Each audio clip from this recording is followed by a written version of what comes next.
많은 과일 중에서도 사과만큼은 가장 중요하다고 꼭 추천을 드립니다. 사과의 성분을 보면 좋은 성분들이 굉장히 가득합니다. 이 좋은 성분들이 세포 건강과 간 건강에 도움이 된다는 거죠. 또 장수 유전자라고 알려진 피세틴이라는 성분이 사과에도 들어있어서 무병장수할 수 있는 굉장히 좋은 음식이라고 할 수가 있습니다. 사과와 함께 같이 먹으면 좋은 채소로는 저는 당근을 추천을 하고 있습니다. 사과와 당근을 갈아서 드실 때는 정도와 함께 꼭 갈아 드시는 것을 추천을 드립니다.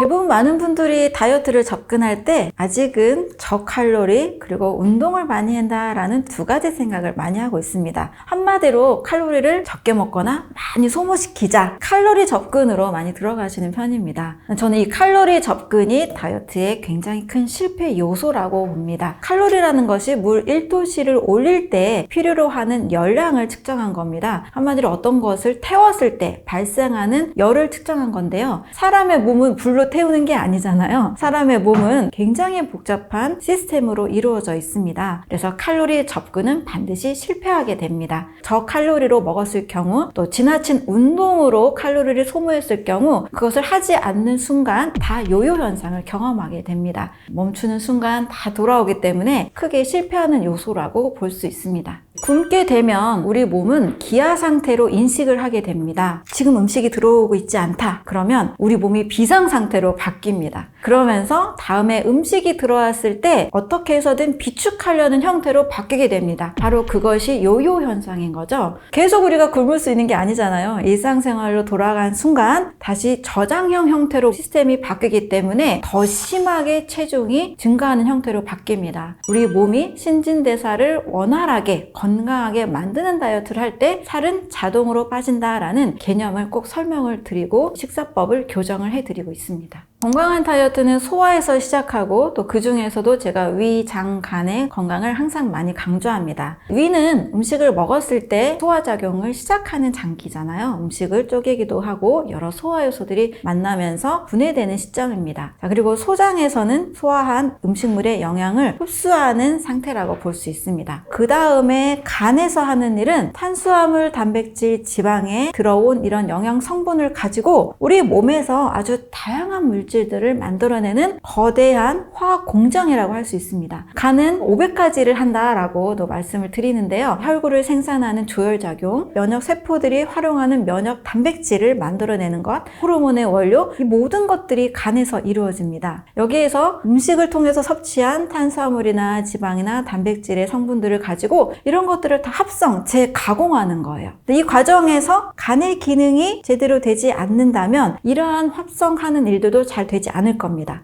다이어트뿐만이 아니고요. 또 암을 가지고 있는 분들도 대부분 간 건강이 무너져 있는 상태라고 볼 수 있습니다. 자, 그렇다면 가장 핵심적으로 간을 튼튼하게 하는 것이 모든 대사, 특히 지방 대사도 잘하게 만드는 방법이다라고 결론을 내릴 수가 있습니다. 자, 그러면 간을 어떻게 하면 튼튼하게 할까? 이제 간의 해독 과정에 대해서도 관심을 갖게 되는데요. 간은 1단계와 2단계 해독 과정을 거칩니다. 그런데 이 1단계에서 필요한 영양 성분이 있어요. 비타민 A, C, E와 다양한 항산화 영양소입니다. 해독 과정이 잘 이루어집니다. 독소를 배출해내는 1단계 과정에 이러한 영양소들이 어디에서 공급이 될 수가 있을까요? 바로 과일입니다. 당분으로만 접근하지 마시고 영양 성분으로 접근한다라면 밥, 빵, 고기, 우유보다도 아주 종합 영양 성분을 가지고 있습니다. 비타민과 미네랄, 그리고 식물 영양소, 바로 간의 영양제라고 할 수 있죠. 다양한 효소, 수분까지 해서 과일은 종합 영양제다라고 말씀을 드립니다.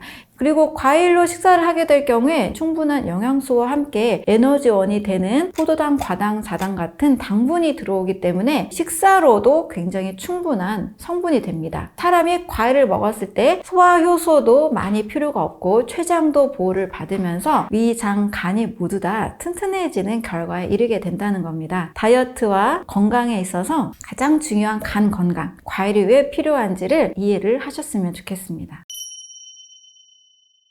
아침 사과는 금사과다 라는 말도 많이 들어보셨을 텐데요. 가장 많은 과일 중에서도 사과만큼은 가장 중요하다고 꼭 추천을 드립니다.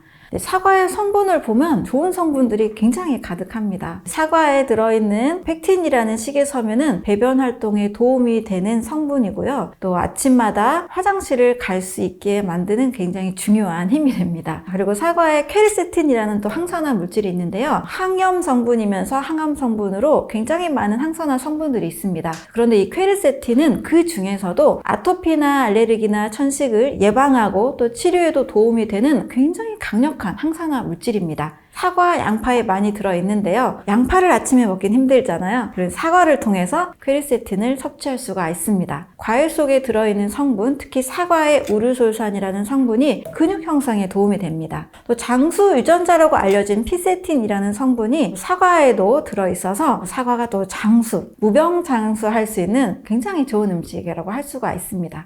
사과의 성분들을 보면 좀 소량이긴 하지만 탄수화물, 단백질, 지방, 비타민, 미네랄 해서 아침 사과 하나는 꼭 드시면 좋겠습니다. 사과의 껍질에는요, 열매들이 자외선으로부터 자신을 보호하기 위해서 만들어낸 물질이 있습니다. 과일들을 보면 빨갛고 노랗고 이렇게 색깔이 진하잖아요. 진한 이 성분에 열매들이 자신을 보호하기 위한 물질인 식물 영양소가 굉장히 많이 만들어집니다. 식물 영양소는 파이토케미컬이라고 하는데요. 사과의 퀘르세틴, 포도의 레스베라트롤, 토마토의 라이코펜 이런 성분들입니다. 항암을 연구하는 과학자들이 굉장히 주목하고 있는 성분이에요. 암세포의 성장과 증식을 방해하기도 하고 또 혈관 신생을 막기도 합니다. 또 사과의 껍질에는 식이섬유가 있는데요. 장 건강에는 수용성과 불용성 식이섬유가 골고루 필요합니다. 사과의 수용성 식이섬유는 팩틴이고요. 이 껍질 속에 불용성 식이섬유가 담여 있는 거죠. 장 건강에 바로 즉각적으로 도움이 되기 때문에 사과를 껍질째 드시는 것이 속만 드시는 것보다 훨씬 더 건강에 이롭습니다. 아침에 사과를 먹거나 아침에 과일을 드시게 될 경우에는 제가 가장 강조하는 두 가지 목표가 잘 이루어지게 됩니다. 세포든 우리 몸이든 영양과 해독의 원리로 건강할 수 있다라고 말씀을 드립니다. 세포들이 외부에 어떤 방해 물질이 없을 때 다 사멸하는 경우가 있습니다. 그런 환경은 세포가 먹고 사고를 반복하면서 대사산물이 만들어지게 되는데요. 연구원들이 이 대사산물이 많이 만들어졌을 때 색깔이 핑크색에서 주황색, 노란색으로 바뀌었을 때 세포 밥을, 배양액을 교체를 해줘야 되는데 그 타임을 놓쳤을 때 문제가 발생합니다. 외부로부터 전혀 공격이 없는데도 자신이 만들어낸 내 독소로 사멸을 하게 됩니다. 세포 단위에서부터 사람의 몸은 좋은 영양이 들어오고 또 몸속에서 발생하는 내 독소들, 대사산물 찌꺼기들이 잘 나가야만 건강을 유지할 수가 있습니다. 이렇게 영양과 해독의 원리가 굉장히 중요한데요. 여러 가지를 시행한 결과 아침에 과일을 먹는 식사법이 가장 쉽고 빠른 영양가 해독 식사법이 됐습니다. 여러분 아침에 입맛이 없어서 굶는 분도 계시지만 어느 정도 또 식사를 해야 에너지를 내는 분들도 계시잖아요. 이때 막 밥 차리고 빵을 먹고 여러 요리를 하는 것보다 과일은 씻어서만 먹으니까 얼마나 쉽습니까? 아침과의 식사법으로 내 몸의 세포와 온몸에 좋은 영양을 공급받고 독소를 해독하는 방법 추천을 꼭 드리고 있습니다.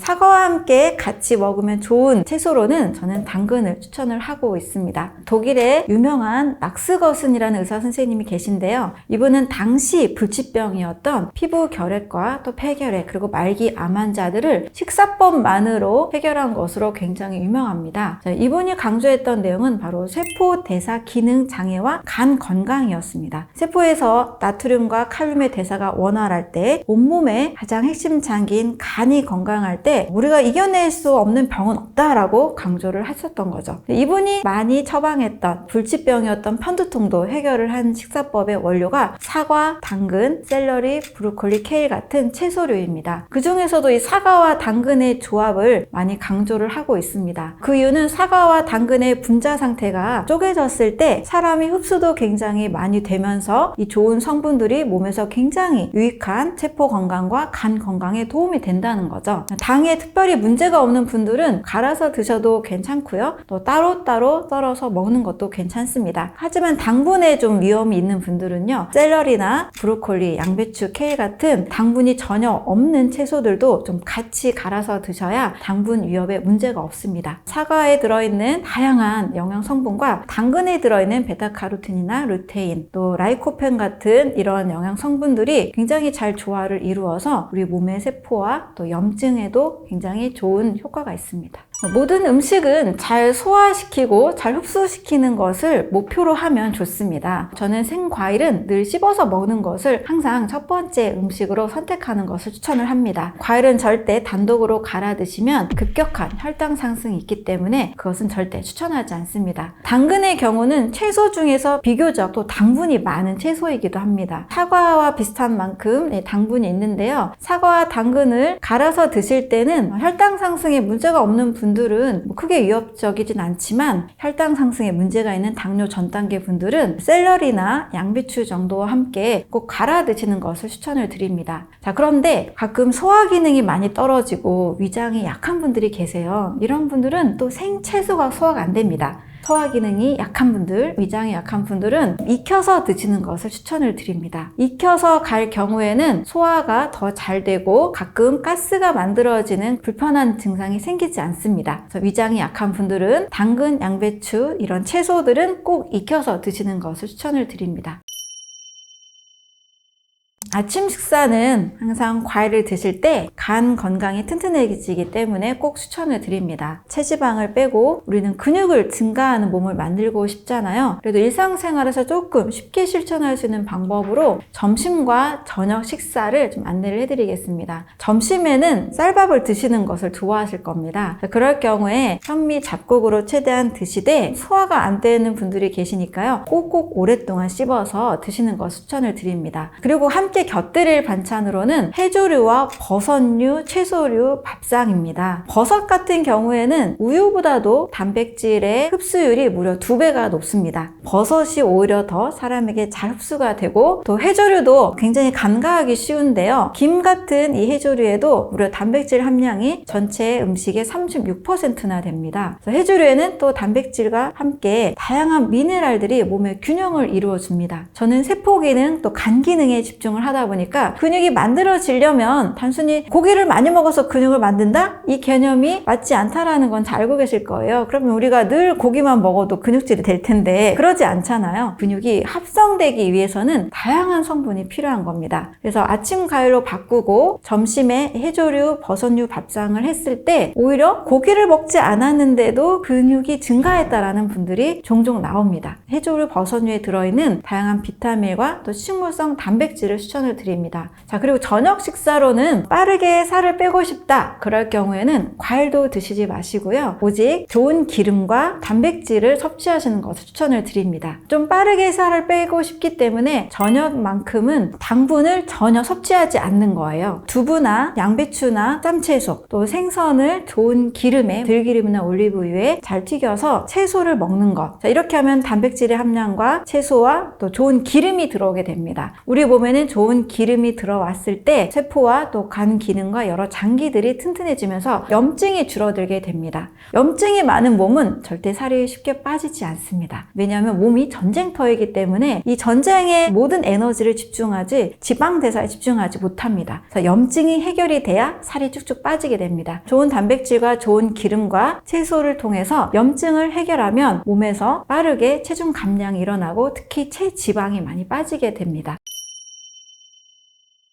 여성건강기구에서 약 4만 명의 사람들을 대상으로 운동이 다이어트에 미치는 영향을 조사한 적이 있었습니다. 운동 그룹과 비운동 그룹을 검사를 했는데요. 고작 0.2kg 정도밖에 차이가 나지 않았습니다. 이 정도 빼기 위해서 심하게 운동을 하는 고통을 우리가 감수를 하는 분들이 많으십니다. 운동을 통해서 살을 뺀 분들도 상당히 많으시죠. 하지만 대부분 분들이 운동을 멈추는 순간 다시 요요 현상을 경험하는 경우가 있습니다. 저는 운동은 식습관 이후에 보조적으로 선택해야 되는 거라고 꼭 강조를 드리고 있습니다. 먼저 식이요법이 더 중요하다는 거죠. 우리 몸의 위장과 간을 튼튼하게 하는 식사를 선택하신 뒤에 그 다음에 효율적인 운동을 하시는 것을 추천을 드립니다. 유산소 운동이 있고 근력 운동이 있는데요. 유산소 운동, 걷기 운동 당연히 하시는 것이 좋고 근력 운동도 필요한 만큼 꼭 하시는 것을 추천을 드립니다. 30분 정도 정도씩 내가 할 수 있는 만큼을 투자를 하시면 되는데요. 그 과정 속에 스트레칭도 15분 정도씩 꼭 하시는 것을 추천을 드립니다. 그래서 온몸의 근육이 부드러우면서도 단단하게 만드는 상태, 걷기나 달리기를 통해서 적절한 유산소 운동을 통한 심폐기능 강화와 혈액순환 이런 것도 같이 병행을 하시면 되겠습니다.